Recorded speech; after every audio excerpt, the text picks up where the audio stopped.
Es esmu Andris Priekulis, Rīgas valsts 3. ģimnāzijas direktors un ekonomikas skolotājs.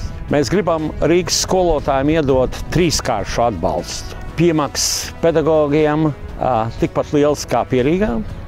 Otrs – piedāvāt modernās platformas, IT platformas un mākslīgā intelekta platformas, kā atbalsta rīku un pakalpojumu līdzmaksājumus. Atbalsts īrei, atbalsts komunālajiem pakalpojumiem, jo mēs gribam, lai skolotājs varētu sasniegt augstākos rezultātus.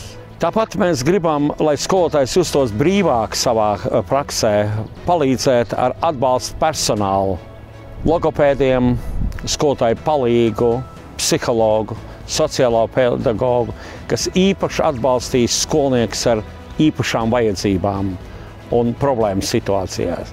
Mēs gribam, lai skolotājs būtu spējīgs sasniegt augstvērtīgāku rezultātu katram skolniekam.